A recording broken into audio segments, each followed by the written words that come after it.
Greetings one and all. Super Mondays here in the Holy Land, the Holy Apple, the Holy Hilltop, Tal Binyamin, on the 11th day of Tammuz 5781. Today we have a very, very special, important class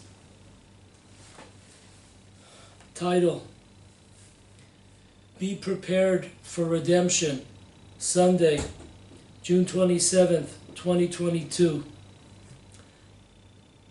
Be prepared for redemption, Sunday, June 27th, 2021. We're talking about 6 days from now.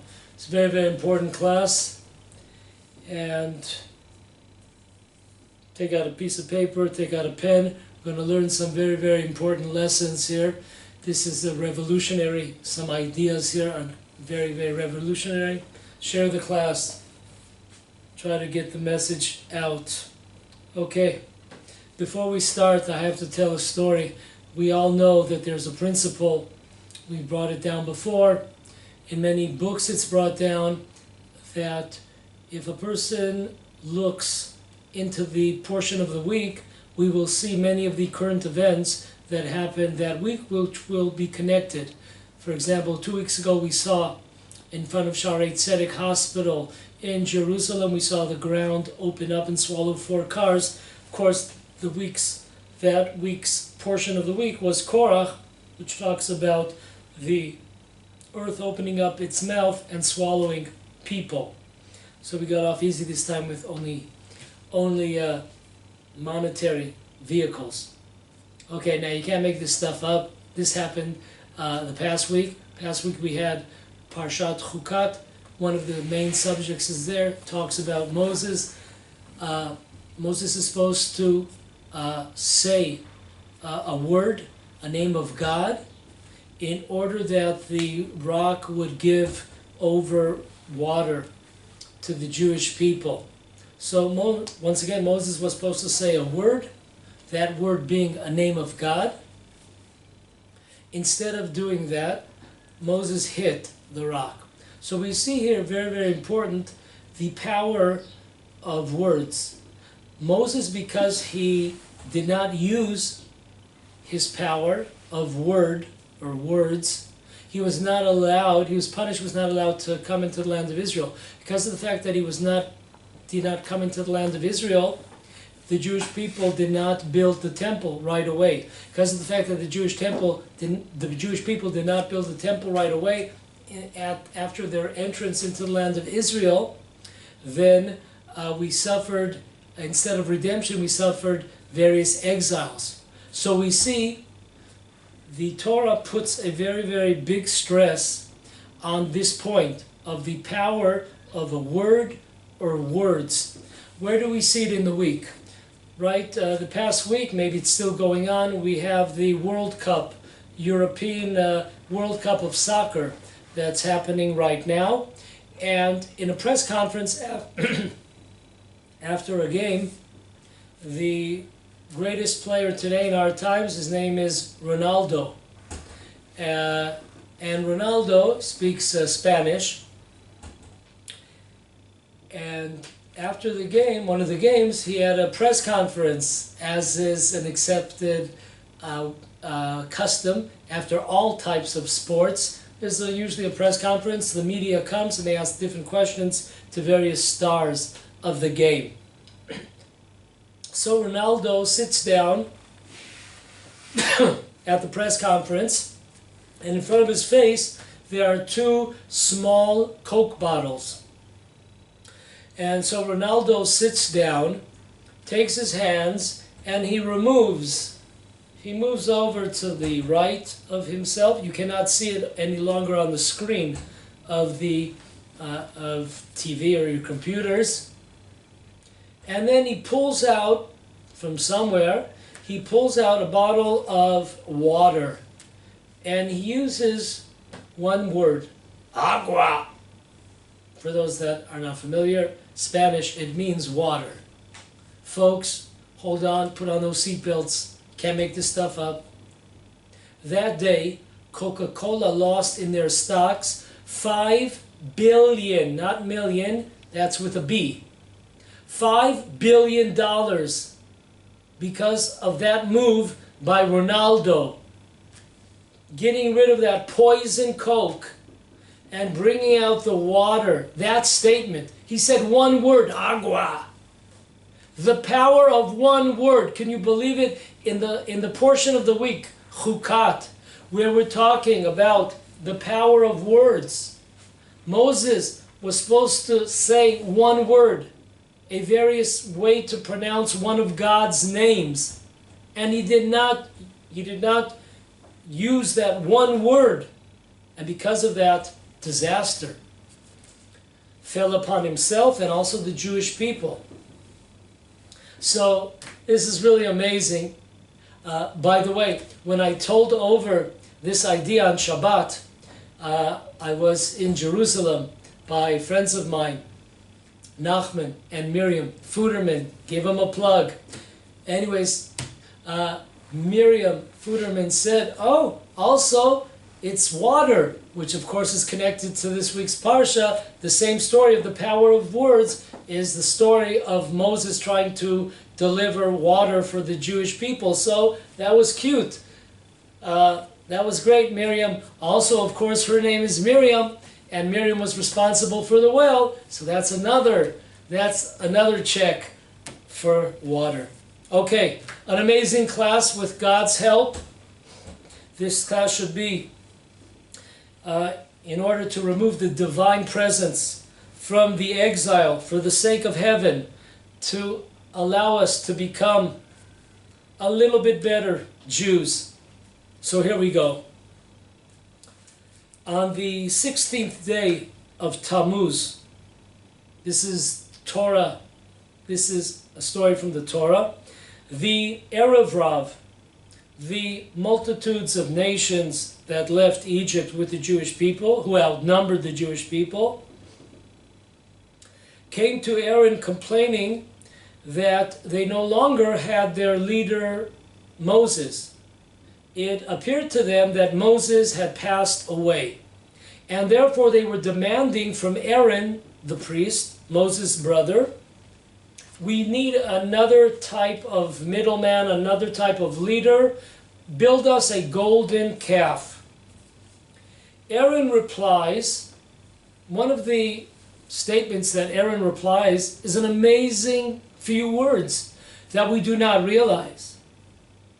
Aaron says, tomorrow, which is the 17th day of Tammuz, will be a holiday. Say what, Aaron? A holiday? This is the 17th of Tammuz is a day which is filled with Jewish tragedies throughout the ages. Just in the time of the Talmud, there were 5 major events, tragedies that occurred to the Jewish people. Till this day, we have a fast on 17th day of Tammuz coming up in 6 days. So it doesn't seem to be a holiday. It seems to be a day of destruction. Let's make up our minds. Point number 2. Haman. Okay, we didn't let his name be said without hitting something. We don't have a grogger, so we use the table.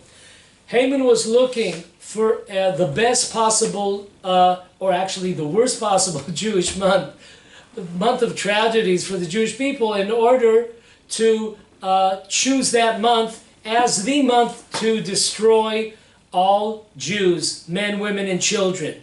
So he's going down the calendar, he's going through the Jewish months, and unbelievably, he overlooks 2 months that I would have chosen, and I'm sure probably you would have. If you had to look for the 2 seemingly worst months of the year for the Jewish people, the source of tragedies for the Jewish people, you would have to say Tammuz and Av. This is approximately July and August. What is going on? Just like there were 5 tragic events in the month of Tammuz, there were 5 major league tragedies in the month of Av for the Jewish people. What is going on? Why didn't Haman choose one of those 2 months, Tammuz or Av? He must have seen something positive for the Jewish people, some kind of hidden blessing in these 2 months that we are unaware of. Number 3, the Talmud in Tractate Tani 26b tells us that on Yom Kippur, the Jewish people celebrated the day of Yom Kippur by receiving via Moses the 2nd set of tablets, 2nd Dibrot. Now we know that this page that I quoted, 26b, states very clearly that there are no more joyous days during the Jewish calendar than Yom Kippur and the 15th day of the month of Av. There are no more joyous days. So during a year, 365 days, we have 2 joyous, the most joyous days of the year, Yom Kippur. One of the reasons is because we received the holy 2nd tablets. The first tablets were broken on the 17th day of Tammuz when Moses came down after being 40 days in Mount Sinai from the time of receiving the Torah on the 7th day of Sivan. So Moses broke the tablets when he saw the people dancing around the golden calf. So folks, think about this one. The Talmud tells us that the most joyous day of the year is Yom Kippur because of the fact that we received the 2nd tablets. Now, if you take the first set of tablets and the 2nd set, there is no comparison. It is west and east. It is land and the sky. There is a tremendous, trillions of yards between the 2. You cannot compare them. You cannot say them in the same sentence. The first were the highest of highs. So folks, it's an amazing thing.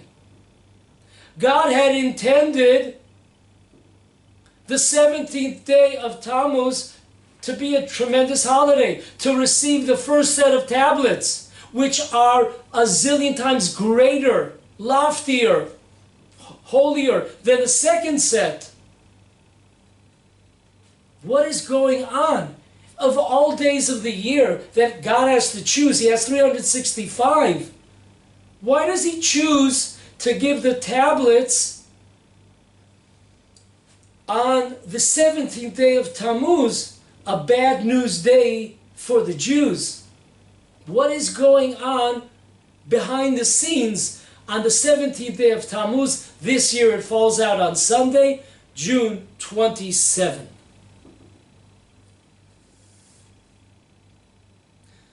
Looking at another astonishing point, dear friends.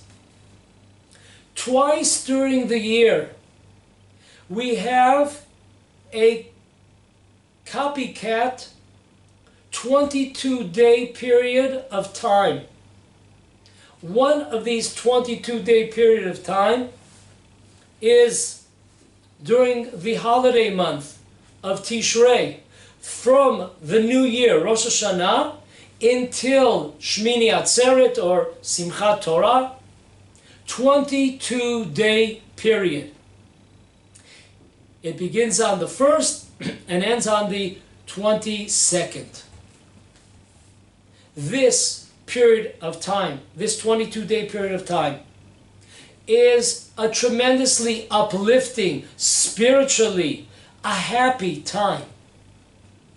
a blessed time. God is forgiving. God is bestowing upon us tremendous blessings for the upcoming year. This is a time where our prayers shatter the heavens and the earth.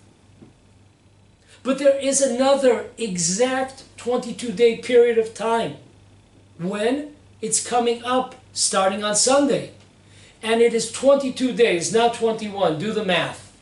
It starts on Sunday, June 27th, and ends 3 weeks later on Sunday. Sunday to Sunday, that is 22 days. What in the world is going on? There seems to be some connection between the uplifting, spiritually high 22 days during the month of Tishrei. Why did God choose an exact period of time, 22 days, during the months of Tammuz and Av, what we call the 3 weeks, but are really 22 days? Is there a connection between these two 20-day periods of time? This is really going to knock you out of the stadium. The Maggid of Koznitz writes on a verse in the scrolls of Eicha, all those that chased Israel were successful during this time of year. All our enemies that seek to defeat the Jewish people, to chase and defeat us, were successful during this period of year. The Rebbe said amazingly, astonishingly, what does this mean? Kol rodfeha yisigua, all those that chased after succeeded. Listen to it in Hebrew. Rodfeha, rodef yud kei, those that the Koznitzer Rav tells us an amazing lesson, that if you're looking to connect to God, do it during these 22 days. All those that seek to cling to God will be successful during this 3-week, 22-day period of time. This is amazing. According to the Koznitzer Rebbe, this is the highest, the most uplifting, spiritually gifted time of year that we can cling on to God. We can improve ourselves much easier than the rest of the year. The Amshiner Rabbi, the Rebbe, explains that he heard in the name of the Maggid that these days, these 22 days, will shortly turn into 22 days of holiday, with the 17th of Tammuz being the first, the opening day of the holiday, the last day of the holiday, the closing day of the holiday being the 9th day of the month of Av. And in the middle, we have 22 days of Chol HaMoed, of the intermediate days. Amazing. These 22 are hidden blessing behind them.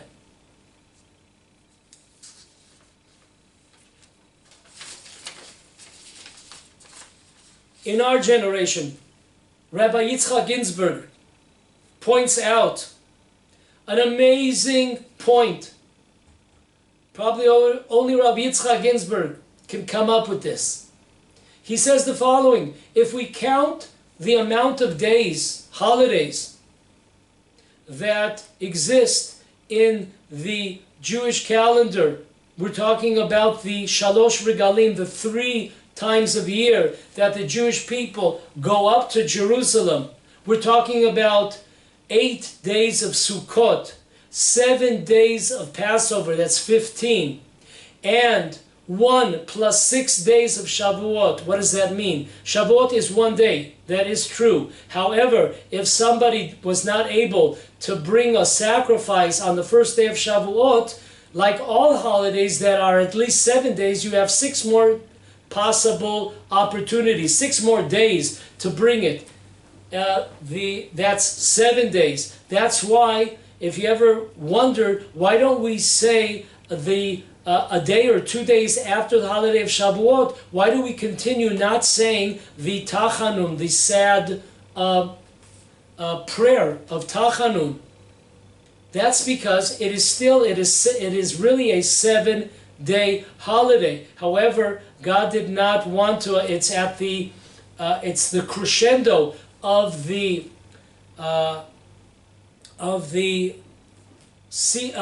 time of year where we are harvesting all our fruits and vegetables. So God did not want to present a situation where the Jews would have to take off 7 days. So he made it 1 plus 6. So if you do the math, it comes up amazingly to 22 days. So the number 22 represents holidays for the Jewish people. Say what? But I don't understand. These 22 days are bad news for the Jews. You know, when we go into these 22 days, you can look at people's faces. They don't look too thrilled, you know?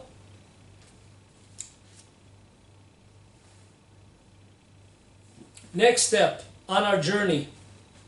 The Talmud in Ta'anit 26a tells us that 5 tragic events occurred to the Jewish people throughout history of the Talmud times. On the 17th day of Tammuz, and 5 tragic events occurred to the Jewish people on the 9th day of Av. Very interesting that both are 5. You know, like high five? What does the number 5 represent in Judaism, in Torah? So amazingly, listen closely. Based on a verse in Genesis, chapter 2, verse 4, it says, the heavens and earth were created.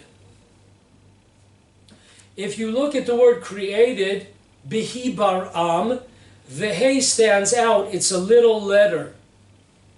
So, our sages tell us in various places, for example, Breshit Rabbah 12, chapter 12, paragraph 2, or Tanchuma, the old version, on Genesis 16, tells us that the verse in Genesis 2:4, Bihi Baram, created the heavens and earth. God created the heavens and earth, the world as we know it, with the letter Hey. Hey represents 5. One more proof that the world was created with the number 5. The prophet Isaiah in 26:4 tells us that the world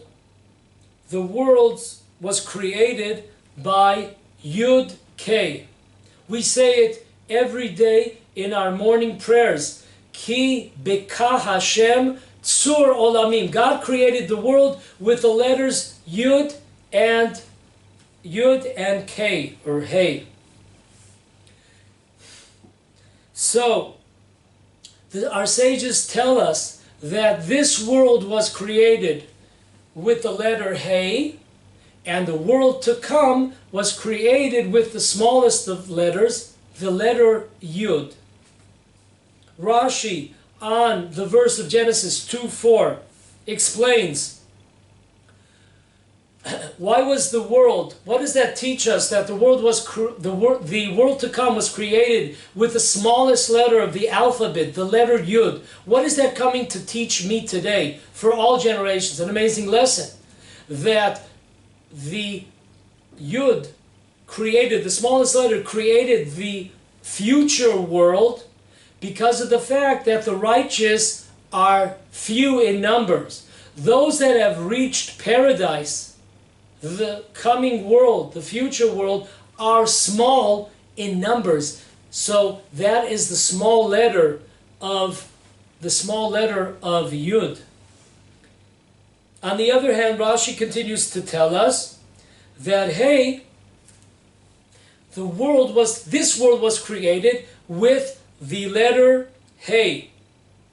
And why is that? There are two reasons. First of all, when you think of Hey, 5, you think about creation. When we want to create something, we use a hand. A hand is made up of 5 fingers.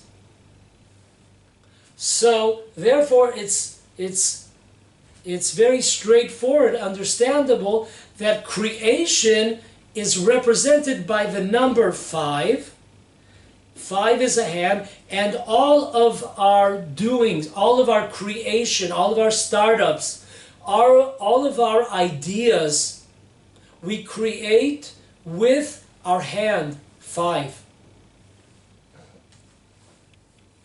And there is a flip side of the 5, of the Hey. What's that? Rashi tells us that another reason why the world was created, this world was created with the letter Hey, was because if you look on the bottom, it's open.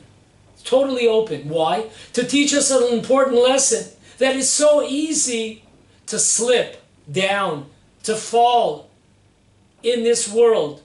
How many friends, family members once were upstanding Jews and they lost it somewhere down the line? How many so-called righteous people were, at one time of their life, they were righteous, and then they lost it, and they did terrible things, some of them.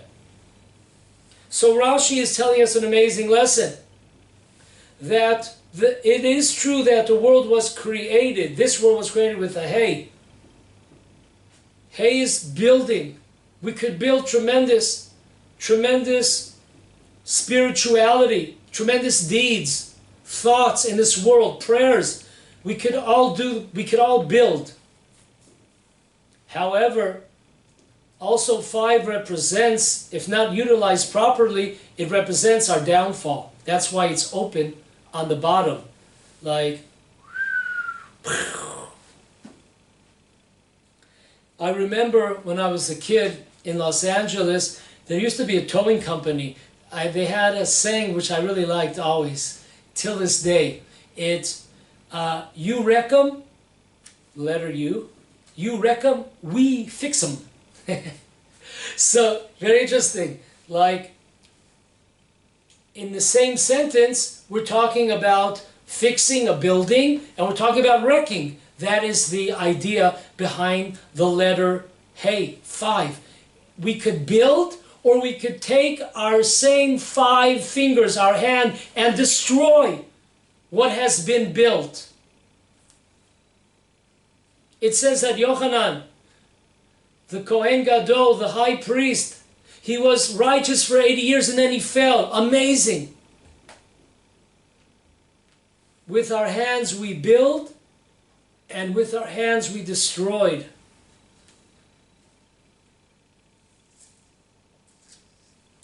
More. Further, with the letter Hey.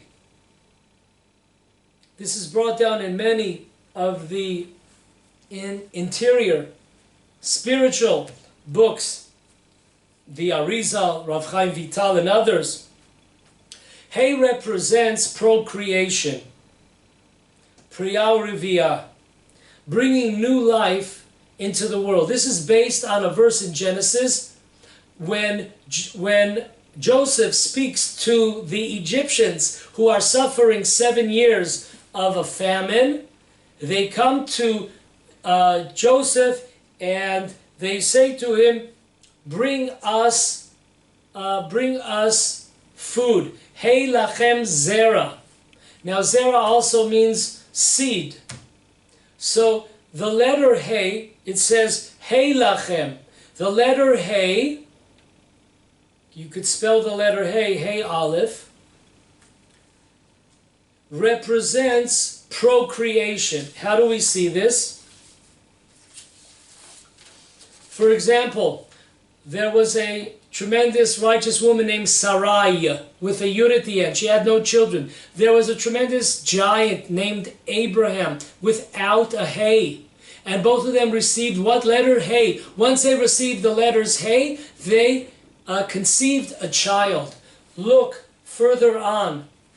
We see that Rachel had no children. So what did she do? She went to a servant of hers named Bilhah. Now notice Bilhah is at the end of her name. She has two hays. One was for Rachel, who has no hay in her name.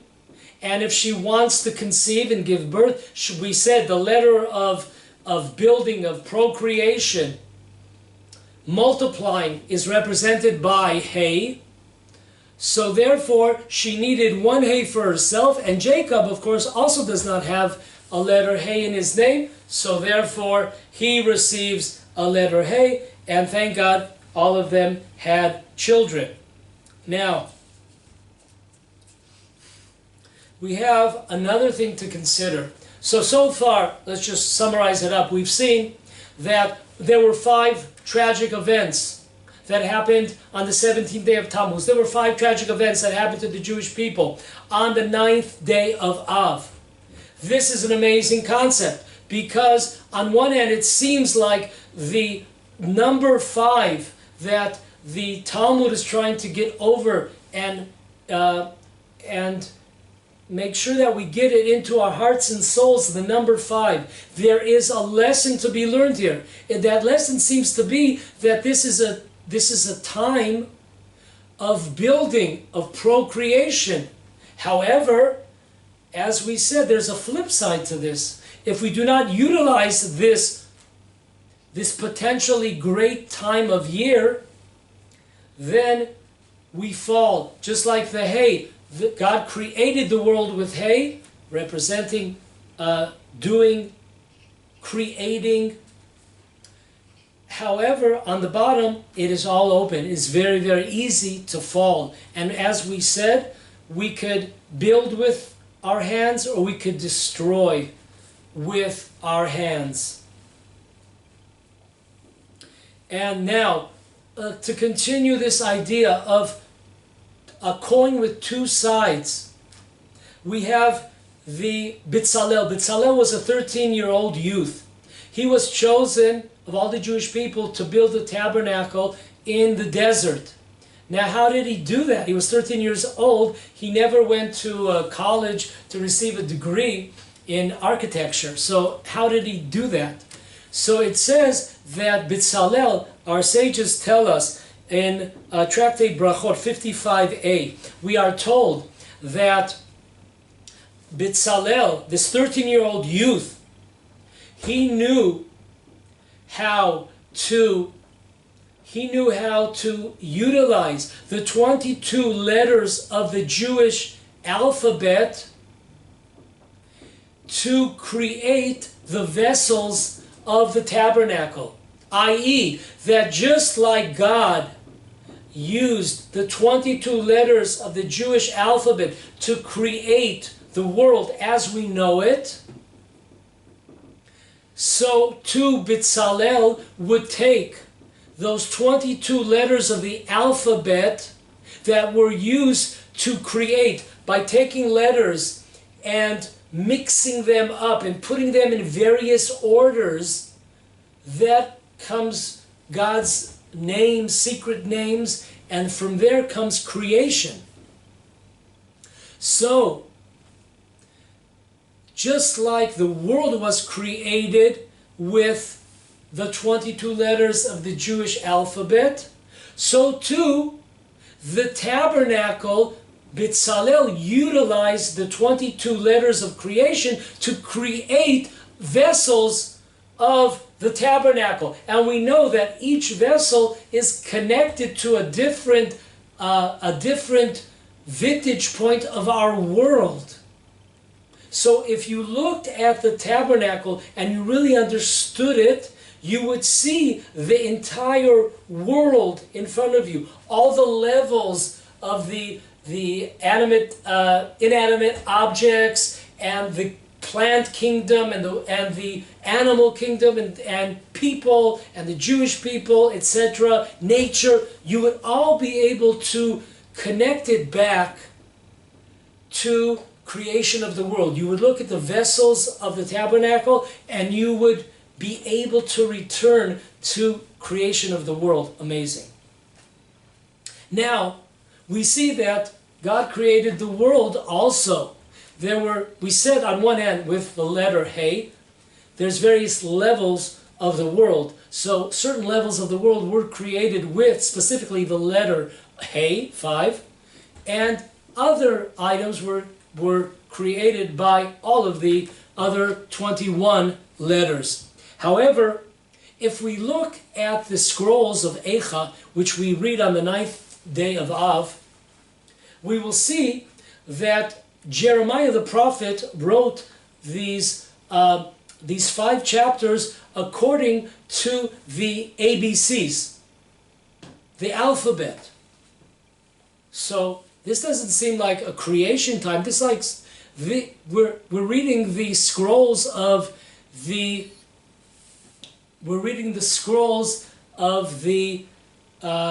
destruction of the Jewish people, exile of the Jewish people, destruction of the temples, first and second. So why did the prophet Jeremiah decide to use the alphabet?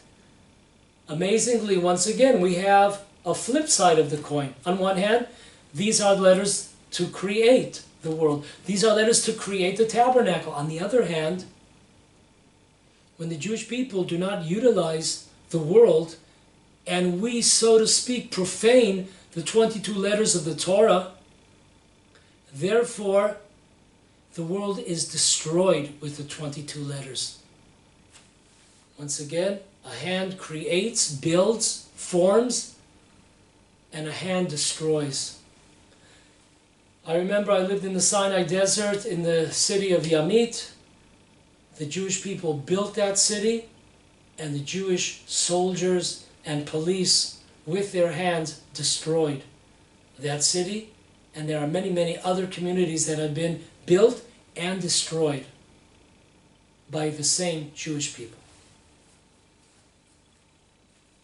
Okay, folks, if you think so far it's amazing, you haven't heard anything yet, because now we are going to get to a point that is the touchdown of the touchdowns.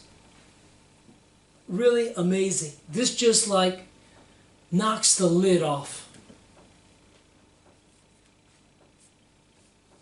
So, just to summarize, till we go on to our next step, which is the Grand Slam.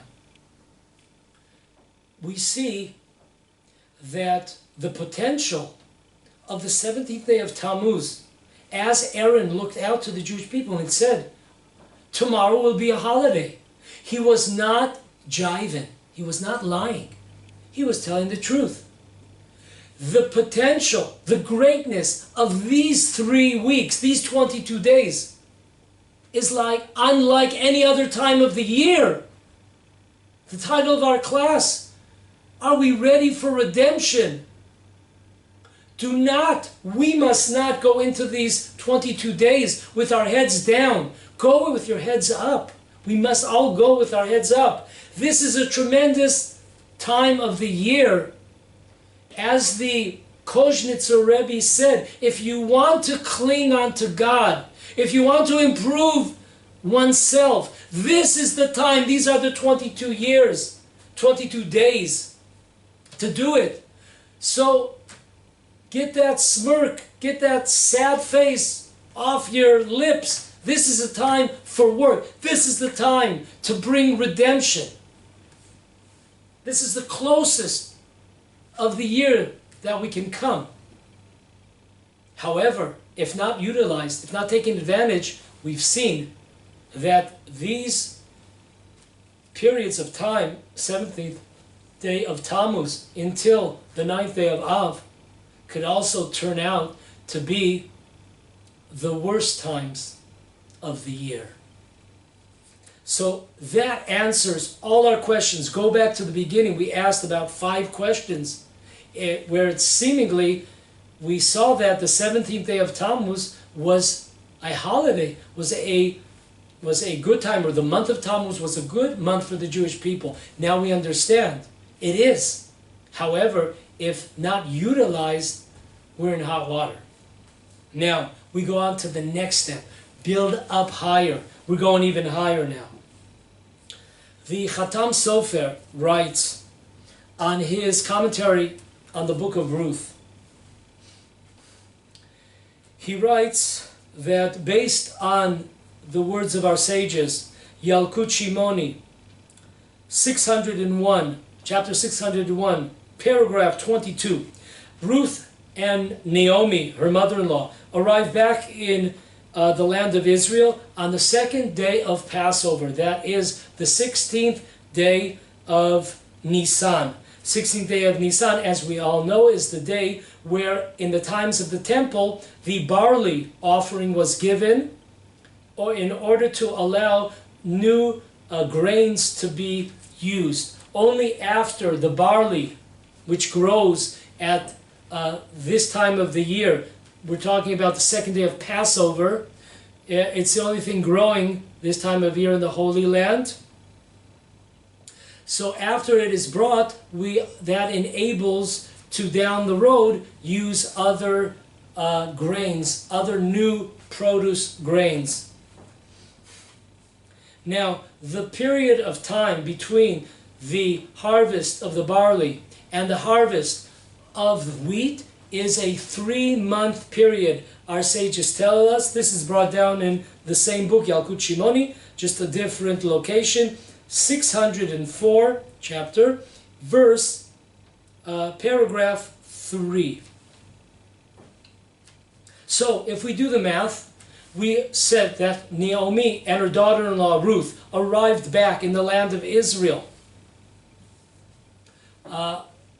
on the 16th day of Nisan, move up 3 months, we come up to the 16th day of Tammuz.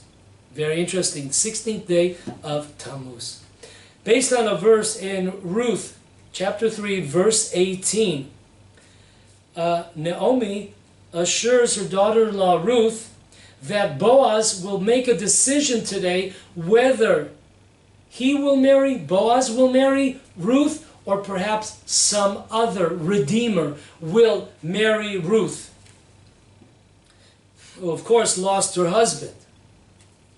The obvious question is here, how was Naomi so certain that it was going to take place today? You know, the way I look at it, talking about the land of Israel, I don't know if it was so organized, but you know, today they tell you it will arrive today. You know that it'll probably be another 2 weeks from now. A lot of times there's a lot of bureaucracy, red tape, and things don't like flow like you would expect them to flow. So how is Naomi so certain that Boaz is going to side today? He's going to side on the 16th day of Tammuz. What the deal is, whether to marry Ruth or somebody else. So the Khatam Sofer brings down a few possible answers, and he says the following. One of his answers are that we know there's a concept in Judaism that the very, very righteous, their birthday and their day of death, departure from this world, is the same exact day. It happens with many, many of our tremendous sages, born and die on the same day. So therefore, Khatam Sofer tells us very interesting information, privy for those that are listening today, that Boaz was born on the 17th day of Tammuz, and now it's the 16th, and the clock is ticking. And we know the concept that God, the very righteous, are born and die the same day. So Naomi was certain that because of the fact that Boaz was old, was an elderly fellow, he was 80 years old. Now, that today might not sound old because of the fact that the average age people are living are 82 or 85, around that vicinity. But we're not talking about today, with all, thank God, with the new secrets that God has sent to the medicine world, to the science world. So we're talking about thousands of years ago. So 80 years old is extremely old at this time. So she figured that he was going to die on that day. So he would decide. And as we say in my neighborhood, sure enough, Boaz decided that very day, the 16th day of Tammuz, that he would marry Ruth.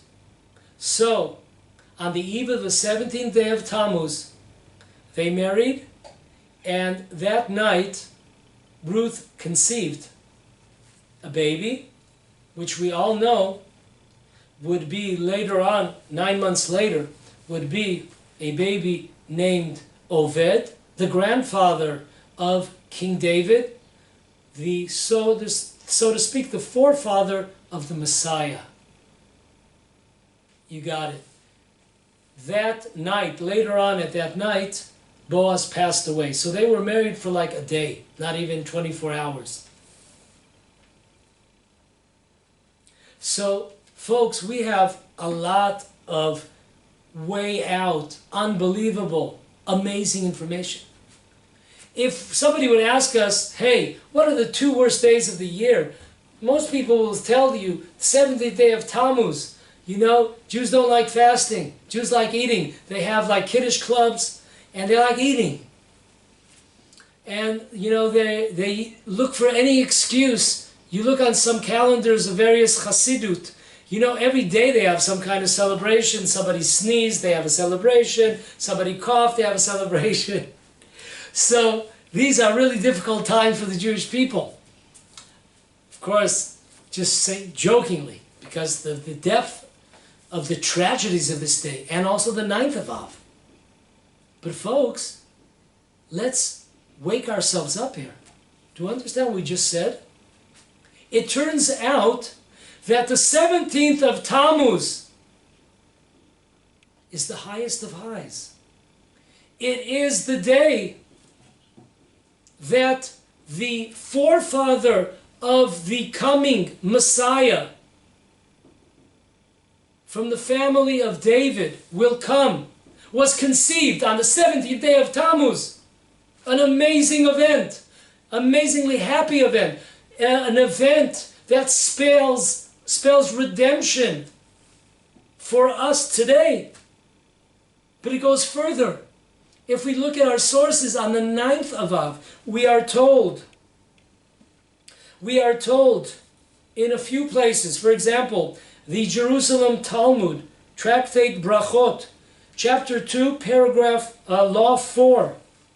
We are told in also Bamidbar Rabbah, in the portion of Naso, chapter 13, verse 7, we are told that the 9th of Av is a happy time. Say what? Happy time. We're sitting on the floor. You're not allowed to have a lot of lights. Everything is dim. The Messiah was born on the 9th day of Av. The Lubavitcher Rebbe's father writes, what does it mean he was born? Don't think it means he's born and we have to wait around till he gets older, 20, 30, 40, 50, 67. No, when it says that the Messiah was born, it means that he's ready to redeem. Amazing, amazing chidush by the previous Lubavitcher Rebbe. So folks, on the 2 worst days of the year, seemingly worst days of the year, they have the potential to be the greatest days of the year. On the 17th of Tammuz, the Messiah was conceived. On the 9th of Av, the Messiah was born. He's ready to redeem. It depends if we utilize, it depends if we wake up ourselves from our slumber. We all need to slap ourselves a little bit in the face and wake up.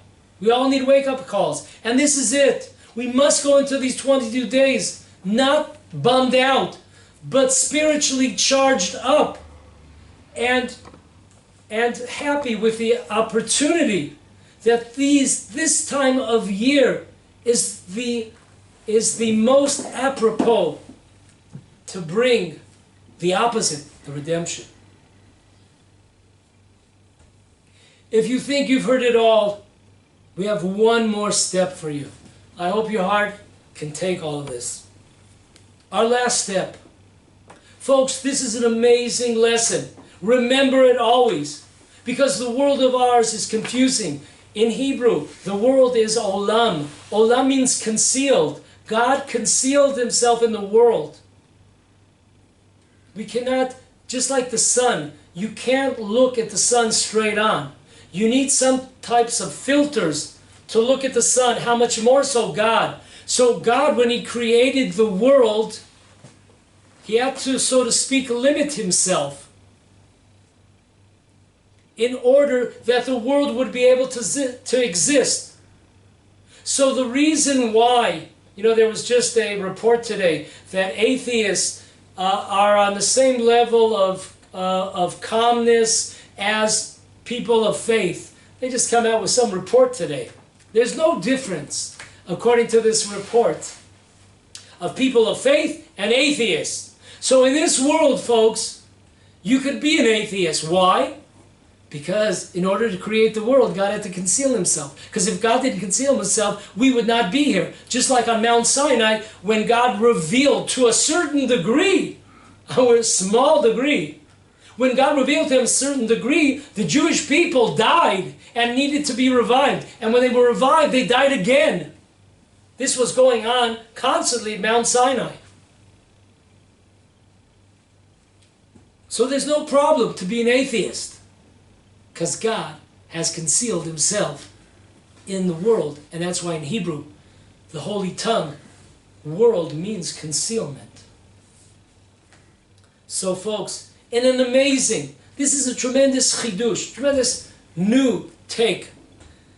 This appears in a 3-volume set called Midarchei HaKerem. This is the book, this is the holiday section, page 416. The headmaster, the Rosh Yeshiva of KBY, those not familiar with the abbreviations KBY, Kerem B'Yavne, down south. The Rosh Yeshiva, in an amazing take, folks, this is prophetic. Rabbi Mordechai Greenberg, the head, the Rosh Yeshiva of KBY,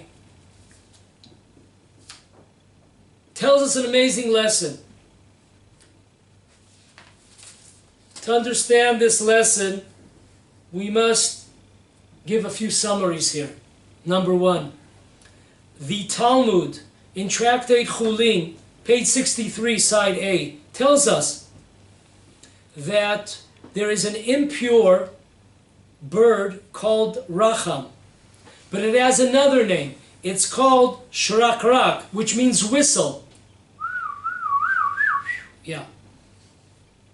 The Talmud asks, why is it that this bird has another name called the whistler? And the Talmud answers, this is based on a verse in the prophet Zechariah, chapter 10, verse 8, Zechariah. I will whistle and bring you back to the land of Israel. So, folks, take this tablet, swallow it, think about it. Amazing thing. The Talmud is telling us that God has chosen, of all millions of birds in the world, he has chosen a impure, contaminated bird, not kosher, called the Racham, or better known as the whistler, because he will bring, just like the verse says in Zechariah, this bird will whistle and symbol.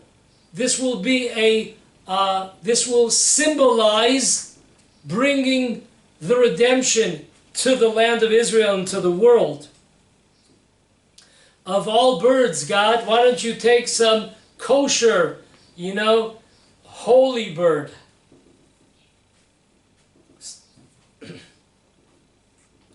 So many of the commentaries, of course, ask this question: why has God chosen to connect our redemption to an impure bird who will notify us? Why is that? Why don't we have some righteous people, men or women, notify us? Next step. The Torah, in his Jewish law, on the laws of Sabbath, chapter 286, he writes the following. I don't know if we ever noticed this, but in the additional prayers, the Musaf prayers on the Sabbath, we have the first prayer is called something Tikanta Shabbat. If you happen to notice, it goes in alphabetical order, but just backwards. Tikanta Tav, Shabbat Shin, going down one. Ratzita Reish, Korbinotea Kuf, and so forth. It goes all the way to an Aleph. So the Torah asks, why is this backwards? Why are we going backwards? The Torah explains that this is based on a verse in Zechariah that we quoted before, chapter 10, verse 8. This is represented by the impure bird called the shrak rock. Now, if you look in Hebrew at this impure bird that is called the whistler, whistle in Hebrew goes backwards. Okay? Lishrok is shin, then the letter before that is resh, and then kuf. Okay? We're going backwards. Amazing thing. So the Beit Yosef adds a few words here to seal the deal. The Beit Yosef comes and tells us an amazing lesson. That on Shabbat, we know Shabbat, out of all of the 7 days of the week, the most apropos day to bring the redemption is the seventh day, is Sabbath. So when we're talking about redemption, we have to bring in that the redemption will come sort of backwards. Just like the bird is called the shrak rock, which his name goes backwards. From the last letters, it goes down. Folks, we're really confused. What in the world is going on over here? First, it's bad enough that the symbol, the icon to reveal, to inform us about the redemption is a bird who is impure. And if that's not bad enough, we have a verse that says straight out that God, so to speak, will send a whistle, represented by this bird, to send us the redemption in the land of Israel. And then we have the Sabbath prayer, the day of redemption. The greatest possibility. It says that if the Jewish people observed, there are some opinion one Sabbath in the desert, some opinion 2 Sabbaths in the desert, they would have been redeemed. So this is a day of redemption. If it's a day of redemption, we have to go backwards. So we say in the additional Musaf prayers, Tikkun Shabbat. What's going on here? What's backwards about the redemption? Redemption is going forward. It's progressing, not regressing. The Noam Elimelech hits it out of the ballpark. On the portion of Korach, the Noam Elimelech says the following. Why did God create a situation that the father and mother of Abraham would be 2 impure souls? A guy named Terach and a woman named Amtilai. Why wasn't Abraham brought into the world through 2 righteous parents? And he explains, you know why Abraham was brought through impure parents? Because there's a principle in Judaism, that such a high soul like Abraham could not have been brought down to the world via righteous parents. Why? Because God set up a system, a judicial system in the world that He created. And in this system, the prosecuting angels would never allow such a soul to come into the world, because a righteous soul who will redeem the world means the end of the impure side. So therefore the evil inclination will do its best to keep this world going in its format, present format, because he's able to keep on going. Once it's finished and the Messiah comes, that's all, folks. It's all over.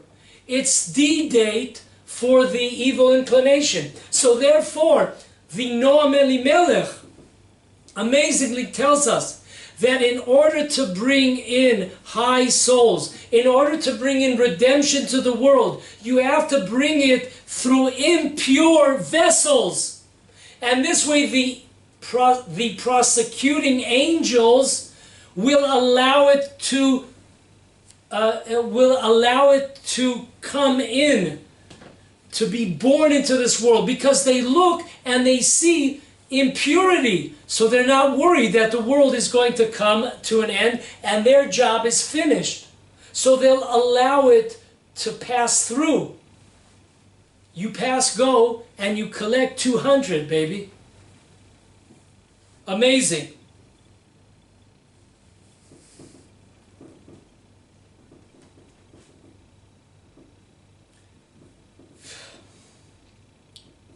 If we look what the holy Reb Noam Elimelech is saying, this is brought down so many times throughout the Torah. If we look how the Messiah was created into this world, we could be horrified. It could be R-rated. You know, like, are there any kids listening to this? You have to put them aside. How was the Messiah brought to the world? Folks, let's put the cards on the table. You know how the Messiah was brought? The first stage was through Lot and his 2 daughters had relations. They believed that the world had come to an end at the destruction of Sodom and Gomorrah. Yes, from that illicit relationship came a girl named Moab, and from Moab comes the Messiah. Moving further on up in history, how was the Messiah brought? Once again, with Judah and Tamar. Judah thought that this woman was an immodest woman, and he had relations. It happens to be, it was his daughter-in-law. Oh my God, this is how you want to bring the Redeemers? From that came Peretz. From that relationship between Judah and Tamar came Peretz. From Peretz comes the Messiah. So once again, we see this over and over again. When God wants to bring a tremendous light into the world, He has to filter it out. He has to put it in impure, unclean vessels. So once again, you know why the bird of redemption is an impure bird? That is exactly the idea. Because the prosecuting angels, the impure side, when they see impurity, they get all excited and happy. Let them through, let them pass, no problem. What they don't know is concealed in this impurity is the light of redemption. And folks, if you think about our times, think about who brought, think about who led the movement to bring the Jewish people back to Eretz Yisrael. Now, we talked about many times that there were dozens and dozens and dozens of Jews that came through holy. But the real breakthrough came in the last 100 years through a vessel called Zionism. Now, it ain't pretty in a lot of areas. There are a lot of bad people out there. There were a lot of scoffers, people that did not have faith. Why is that, God? Why didn't you bring the redemption? We spoke a couple of weeks ago, maybe it was a month ago, we spoke about, amazingly, why did God choose that the decision whether to declare a state of Israel on May 15th, why did it come down to people that 99% of them were not religious? That's the way it has to be. In order to bring redemption, we have to use impure, contaminated vessels. So they will pass go. Green light them.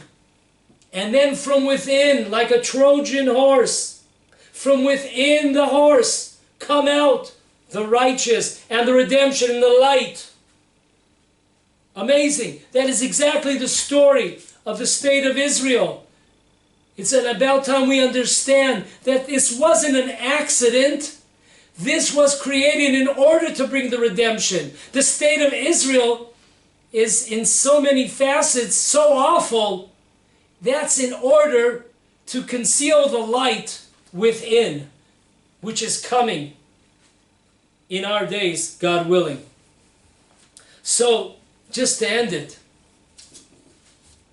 Rabbi Mordechai Greenberg, the head, the Rosh Yeshiva of KBY, tells us an amazing lesson. Folks, he must have received this by prophecy. Amazing. Think about this one. What day should the Torah have been given? The Torah should have been given, we celebrate it every year on the 6th day. Well, the year that they received the Torah, they didn't receive it on the 6th day. They received it on the 7th day. And that's why we add a day. That's why Moses added a day on his own initiative. He added a day. And therefore, instead of the 6th day of Sivan, the Torah was given to the Jewish people that year on the 7th day of Sivan. Now, if you do the math, if it would have been that we received the Torah according to plan on the 6th day, Moses would have come down on the 16th day of Tammuz. How did God work this one out? Moses had a great idea. Who gives us ideas? The boss, God. God sends him an idea and he delays it one day. And therefore, because of the one-day delay, so the Torah is given to us on Mount Sinai on the 7th day of Sivan, and then Moses comes down with the tablets, the first set, on the 17th day of Tammuz. 17th day of Tammuz, that was the day that according to the Khatam Sofer, it is an amazing work, tells us that the Messiah is conceived. So Rabbi Greenberg tells us the same principle.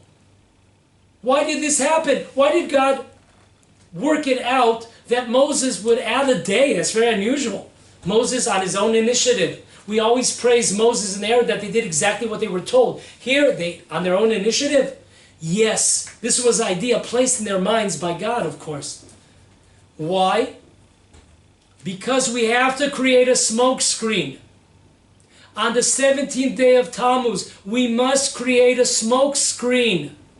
So the prosecuting angels, ministers, the side of evil, will allow the light of Messiah that is present on the 17th day of Tammuz, from the day of Ruth and Boaz, created. So therefore, in order to create a smoke screen, we have all of these bad, terrible events. Same too with the 9th day of Av, the day that the Messiah is ready to redeem us. The Messiah was born. Why is that on the worst day of the year? Because it's not the worst day of the year. But in order for it to go, in order for it to be a go, green light, to proceed, we have to smoke screen it into a terrible day, into a terrible time of the year. It's all a smoke screen for the tremendous light, potential, power, redemption that exists during these 22 days.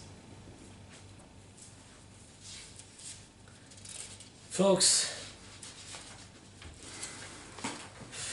tremendous gift that Hashem has given us all, these words and these great rabbis and sages that have taught us.